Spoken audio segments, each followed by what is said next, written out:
कुछ कन्याएं तालाब में स्नान कर रही थीं। उसी रास्ते से एक साधु भ्रमण कर रहा था। राम, सिया राम, मैं तो राम ही राम पुकारूं।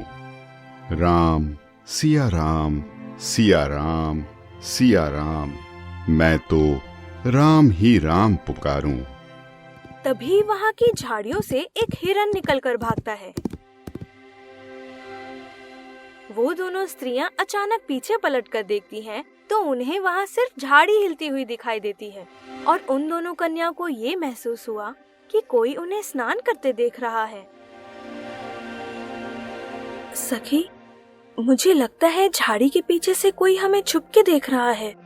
वो दोनों कन्याएं ये देखने तालाब से बाहर आती हैं कि कौन उन्हें स्नान करते देख रहा है। तब उन्होंने देखा कि एक साधु हाथ में लोटा लिए चला आ रहा है। सिया राम, मैं तो राम ही राम पुकारूं। राम, सिया राम, सिया राम, सिया राम, मैं तो राम ही राम पुकारूं। तुम एक साधु के रूप में भेड़िए हो, भेड़िए। तुम हमें इन झाड़ियों से छुपकर स्नान करते देख रहे थे। तुमने हमारी पवित्रता को भंग किया है। हे पुत्रियों, मैंने ऐसा कुछ नहीं किया।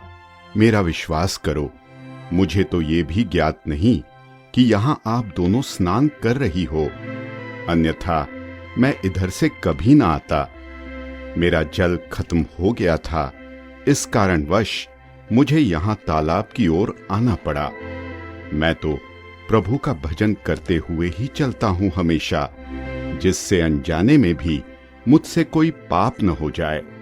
और तुम दोनों तो मेरी पुत्री तुल्य हो। बंद करो हमें पुत्री कहना। तुमने हमें निर्वस्त्र स्नान करते हुए देखा है और तुम्हें इसका दंड जरूर मिलना चाहिए। जाओ, मैं तुम्हें श्राप देती हूँ कि तुम एक हिरनी बनकर जंगल में निर्वस्त्र भटकोगे और अपने कुकर्म का फल भुगतोगे। तभी वो साधु एक हिरनी के रूप में परिवर्तित हो जाता है और जंगल में भटकने लगता है। वहीं पेड़ पर बैठा एक तोता ये पूरी घटना देख लेता है। हे ऊपर वाले, ये तेरी कैसी लीला है? उसी जंगल में एक गरीब शिकारी शिकार की तलाश में भटक रहा था। हे भगवान, आज मुझे कोई शिकार क्यों नहीं मिल रहा? क्या आज भी मुझे भूखे पेट ही सोना पड़ेगा? चलो जंगल की दूसरी तरफ जाकर देखता हूँ, शायद वहाँ कोई बड़ा शिकार मिल जाए। शिकारी जंगल के दूसरी ओर जाने लगता है। तभी उसे झाड़ियों के हिलने की आवाज आती है। अरे, लगता है वह कोई शिकार है, मुझे उसे पकड़ना होगा। शिकारी उस झाड़ी की तरफ बढ़ता है तो देखता है कि वहाँ पर वही हिरनी तपस्या की मुद्रा में बैठी हुई है। शिकारी उसे देखकर अचंभित हो जाता है। ये शिकार तो मुझे सही मिला है, पर यह हिरनी कितनी विचित्र है। मुझे देखकर न ही भाग रही है, न ही डर रही है, और इसके चेहरे पर एक अलग ही तेज प्रतीत होता है।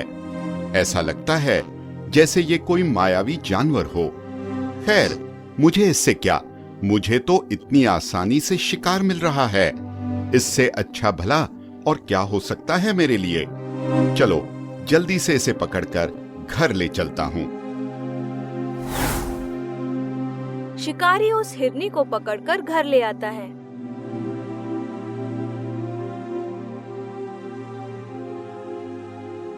अरे वाह, एजी तुम कितनी सुंदर हिरनी लाए हो।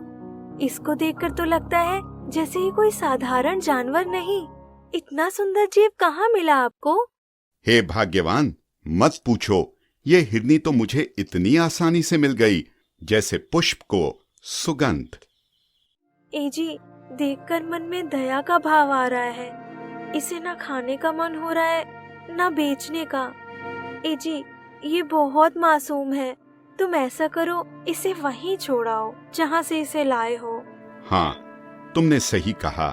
इस सुंदर जानवर को हम कष्ट नहीं पहुंचाएंगे। मैं अभी इसे जंगल में छोड़ कर आता हूँ। शिकारी उसे लेकर जंगल की तरफ चल पड़ता है।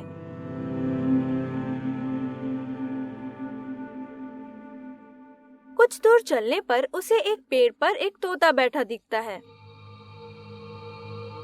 निर्दोष की मदद करो, निर्दोष की मदद करो। अरे ये तोता किस निर्दोष की बात कर रहा है? निर्दोष की मदद करो, निर्दोष की मदद करो। चलो इससे पूछता हूँ। शिकारी तोते के करीब जाने लगता है तो शिकारी को देखकर तोता डर के वहाँ से उड़कर ऊपर की टहनी पर बैठ जाता है। दुष्ट शिकारी, मुझे मत पकड़ो, दया का भाव दिखाओ और निर्दोष की मदद करो। दया का भाव दिखाओ और निर्दोष की मदद करो। ए तोते, मैं तुम्हें नुकसान नहीं पहुंचाऊंगा। इस मासूम हिरनी को देखकर मुझ में दया का भाव आ गया है। आज से मैं शिकार करना छोड़ रहा हूँ। तुम्हें मुझसे डरने की कोई जरूरत नहीं है। मेरे पास आओ और बताओ तुम्हें मदद की जरूरत क्यों है? जिस हिरनी को तुम यहाँ छोड़ने आए हो उसकी मदद करो। उस पर एक श्राप है, उसकी मदद करो। उस पर एक श्राप है। श्राप? कैसा श्राप? और तोता उसे उस दिन की कहानी बताता है। कुछ दिनों पहले की बात है। मैं नदी में स्नान करके एक पेड़ की डाल पर बैठा आराम कर रहा था। तभी नदी में दो सुंदर कन्याएं स्नान करने आती हैं। वो स्नान करते हुए अटखेलियां कर रही थी। वहीं कुछ दूर से एक साधु महाराज आते हुए मुझे दिखाई दिए। सिया राम, सिया राम, मैं तो राम ही राम पुकारूं। उनकी आवाज सुनकर झाड़ी से एक जानवर निकलकर भागता है। सखी, मुझे लगता है झाड़ी के पीछे से कोई हमें छुप के देख रहा है। वो दोनों कन्याएं ये देखने तालाब से बाहर आती हैं कि कौन उन्हें स्नान करते देख रहा है। तब उन्होंने देखा कि एक साधु हाथ में लोटा लिए चला आ रहा है। सिया राम, सिया राम, सिया राम, मैं तो राम ही राम पुकारूं। राम, सिया राम, सिया राम, सिया राम, मैं तो राम ही राम पुकारूं। तुम एक साधु के रूप में भेड़िए हो, भेड़िए। तुम हमें इन झाड़ियों से छुपकर स्नान करते देख रहे थे। तुमने हमारी पवित्रता को भंग किया है। हे पुत्रियों, मैंने ऐसा कुछ नहीं किया। मेरा विश्वास करो। मुझे तो ये भी ज्ञात नहीं कि यहाँ आप दोनों स्नान कर रही हो, अन्यथा मैं इधर से कभी ना आता। मेरा जल खत्म हो गया था, इस कारणवश मुझे यहाँ तालाब की ओर आना पड़ा। मैं तो प्रभु का भजन करते हुए ही चलता हूँ हमेशा, जिससे अनजाने में भी मुझसे कोई पाप न हो जाए।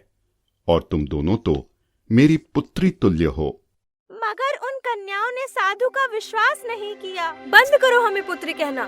तुमने हमें निर्वस्त्र स्नान करते हुए देखा है और तुम्हें इसका दंड जरूर मिलना चाहिए। जाओ, मैं तुम्हें श्राप देती हूँ कि तुम एक हिरनी बनकर जंगल में निर्वस्त्र भटकोगे और अपने कुकर्म का फल भुगतोगे। हे शिकारी, इस हिरनी को श्राप से सिर्फ एक इंसान ही मुक्त करा सकता है, इसलिए मैंने तुमसे मदद मांगी। तो बताओ मुझे क्या करना होगा? यहाँ से 3 संध्या की दूरी पर एक तिलस्मी तालाब है। वहाँ तुम्हें अपने शरीर का एक अंग काट कर डालना होगा। अगर ये श्रापित साधु निर्दोष है तो तुम्हें कुछ नहीं होगा और वो कन्या साधु का श्राप नष्ट कर सकती है।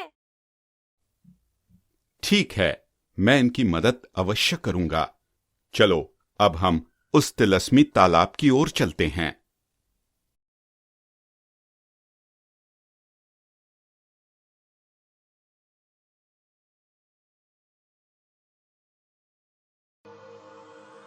बस बस भाई, ये वही तिलस्मी तालाब है जहाँ इस साधु को तुम्हें मुक्ति दिलवानी होगी।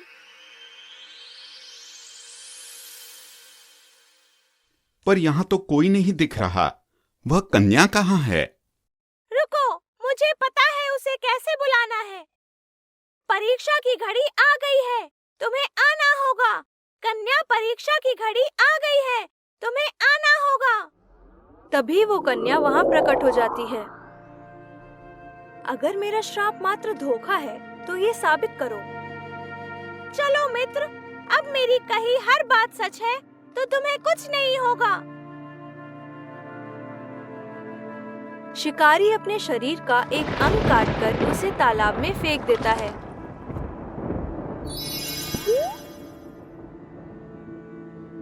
हे सुंदरी, मैंने परीक्षा दे दी है। अगर ये साधु निर्दोष है तो इसे मुक्त करो। कन्या उस साधु को श्राप से मुक्त कर देती है। हे साधु महाराज, मुझसे अनजाने में बहुत बड़ी गलती हो गई है। अगर मैं क्षमा के लायक हूँ तो कृपया करके मुझे क्षमा करें।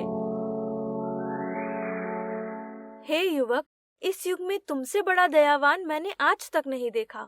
तुमने अपनी परवाह न करते हुए एक निर्दोष को बचाने के लिए इतनी बड़ी परीक्षा दी। इसके लिए मैं तुम्हें एक जादुई चक्की देती हूँ, जिससे तुम्हें कभी निर्दोष जीवों को मारने की आवश्यकता नहीं पड़ेगी।